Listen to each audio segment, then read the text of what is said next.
Hello everyone, कैसे हैं आप लोग। उम्मीद करते हैं अच्छे होंगे और आपकी तैयारी अच्छी चल रही होगी। देखिए, ग्रुप डी को लेके हम लोग पिछले 5-6 महीने से कोर्ट केस ही कर रहे थे और मैं हमेशा कहता था कि भाई पढ़ाई करो, आपका एग्जाम कभी भी हो सकता है। चलिए वो सब हो गया। 17 नवंबर से एग्जाम की डेट थी और हम लोग उसको लेके चले थे कि भाई अभी एग्जाम कैंसिल होगा, तो हो सकता है दिसंबर या जनवरी में भी कुछ लोग कह रहे थे एग्जाम होगा। लेकिन एग्जाम की डेट अचानक आई कि 27 नवंबर से एग्जाम है और अब लोगों को समझ में नहीं आ रहा कि अभी क्या करना चाहिए अपने मुझे। तो देखिए, मैं आपको आज कुछ चीजें बताऊंगा कि क्या करना चाहिए और क्या नहीं करना चाहिए। अगर आप भी ये गलती करेंगे तो बहुत मुश्किल हो जाएगा आपका सिलेक्शन लेना। ठीक है, तो सबसे पहले देखो, जो भी चीजें हैं मैं सबसे पहले उनके लिए बताऊंगा जिनका सिटी इंटीमेशन आ जाए। जैसे 27 नवंबर वालों का कल रात में सिटी इंटीमेशन आ गया, आज भी वो देख लेंगे। उनको क्या करना चाहिए, मॉक देना चाहिए कि नहीं देना चाहिए, रिवीजन पे कितना फोकस करना चाहिए, क्या चीजें नहीं पढ़नी चाहिए, ये सारी चीजें ध्यान देना चाहिए। तो देखो, मैं आपको कहूंगा, जैसे मान लीजिए आपका सिटी इंटीमेशन आ गया, तो पहले से कोई मेंटली प्रिपेयर नहीं था इस एग्जाम के लिए कि इतना जल्दी हो जाएगा। तो आपको सबसे पहले जो कुछ भी आपने पढ़ा है, जितने भी आपने मॉक दिए हैं, जितना भी आपका नोट्स है, चाहे वो साइंस का हो, मैथ्स का हो, जीएस का हो, या जो भी आपने पढ़ रखा है, उस सबसे पहले आप जो भी अगला 4-5 दिन है उसमें रिवाइज करिए। और अगर कुछ नया पढ़ना चाहते हैं तो सिर्फ करंट अफेयर पढ़िए। ठीक है, अगर आप कुछ नया पढ़ना चाहते हैं तो करंट अफेयर पढ़िए, वो भी पिछले 6 महीने का। और उसके साथ जो आरआरबी एनटीपीसी ग्रेजुएट का एग्जाम हुआ है, अंडर ग्रेजुएट का एग्जाम हुआ है, उसके जो जीएस के क्वेश्चंस और करंट अफेयर के क्वेश्चन एग्जाम में पूछे गए थे, उसको एक बार देख के जरूर जाना है। ठीक है, इतना तो आपको करना है। और जैसे मान लीजिए कि कुछ लोग होंगे, उन्होंने कुछ साइंस के चैप्टर छोड़े होंगे, तो आपको पहले देखना चाहिए, मैथ्स के कुछ चैप्टर छोड़े होंगे, कि कौन से चैप्टर इंपॉर्टेंट हैं, कहां से ज्यादा क्वेश्चन आ रहे हैं। जैसे अगर आप मैं मैथ्स की बात करूंगा तो मैथ्स में परसेंटेज चैप्टर से 2 से 3 क्वेश्चन आते हैं। ठीक है, मेंसुरेशन से भी इस समय क्वेश्चंस आ रहे हैं। तो अगर आपने मेंसुरेशन छोड़ रखा है तो 2-3 घंटे बैठ के कम से कम 2D के फॉर्मूले और 3D के फॉर्मूले, उनको आप अच्छे से रिवाइज करिए कि रेक्टेंगल का एरिया क्या होता है, दीवार का क्षेत्रफल क्या होता है, ठीक है, शंकु का आयतन क्या होता है। तो ये सारी चीजें, इन सारे जो है फॉर्मूलों को आप पढ़िए और उनसे रिलेटेड 2-2 4-4 क्वेश्चन करिए। लेकिन सबसे पहली जो जरूरी बात है कि हड़बड़ाना नहीं है कि भाई क्या ही होगा। कुछ लोग गलती क्या करेंगे, अब जाके वो मैराथन क्लास देखना स्टार्ट कर देंगे किसी की।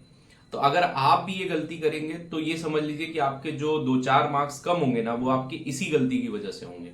ये सब आपको तब देखना है जब आपका पूरा रिवीजन हो जाए। रिवीजन ही आपको आपके 2-4 मार्क्स बढ़ा सकता है जिस स्थिति पे आप हैं। देखिए, और कुछ लोग होंगे जिनका रिवीजन हो चुका है तो वो मॉक दे सकते हैं, और मॉक में अपने परसेंटाइल को देखिए, उससे डीमोटिवेट मत हुई और एग्जाम से 1-2 दिन पहले मॉक मत दीजिए। ठीक है, और एक चीज मैं बताना चाहूंगा कि जो सिटी इंटीमेशन आपका आया है, मान लीजिए आपका फर्स्ट शिफ्ट में एग्जाम है, तो आप फर्स्ट शिफ्ट में जिस टाइम पे एग्जाम है उसी टाइम पे बैठ के मॉक दीजिए। अगर आप मॉक दे रहे हैं तो उसी टाइम पे, जिस टाइम पे आपका एग्जाम है। इससे क्या होगा कि आपका जो माइंड है वो उस टाइम स्लॉट के लिए तैयार रहेगा कि मुझे इस टाइम स्लॉट में एग्जाम देना है। ठीक है, इससे ज्यादा फर्क तो नहीं, लेकिन आपके जो कंसंट्रेशन है वो बढ़िया बनेगी, नींद वगैरह नहीं आएगी अगर आप 10 दिन प्रैक्टिस कर लेंगे तो मैथ में भाई देखो, मैं इंपॉर्टेंट टॉपिक आपको बताता हूं। अगर आपने परसेंटेज बिल्कुल नहीं छोड़ना है, नंबर सिस्टम से बढ़िया क्वेश्चन आते हैं, 3 क्वेश्चन कम से कम समझ लो। टाइम स्पीड एंड डिस्टेंस से भी 2 से 3 क्वेश्चन आते हैं। सिंप्लीफिकेशन से 2 से 3 क्वेश्चन आते हैं। तो देखो, अब जब भी आप मॉक दो ना, तो आप ये देखो कि आप गलत मत करो क्वेश्चंस को, आप टाइमली क्वेश्चंस को अटेम्प्ट कर पा रहे हो कि नहीं कर पा रहे हो। इन सब चीजों को देखने के लिए अपना मॉक दो। और पिछले जो भी मॉक आपने दिए उसमें जो भी क्वेश्चन सेव करे हैं उनको आप देख लीजिए। ठीक है, अब देखिए, कुछ लोग को हो सकता है कि देखिए एग्जाम तो बहुत लेट तक है, जनवरी तक है, तो हो सकता है कुछ लोग का एग्जाम जनवरी तक हो, तो वो जो चैप्टर बचे हैं उनको स्टार्ट कर सकते हैं। मैं क्या कह रहा हूं कि आपको रोज सिटी इंटीमेशन चेक करना है। आपका मान लीजिए 28 जनवरी को एग्जाम है, 28 नवंबर को एग्जाम है, तो आ जाएगा।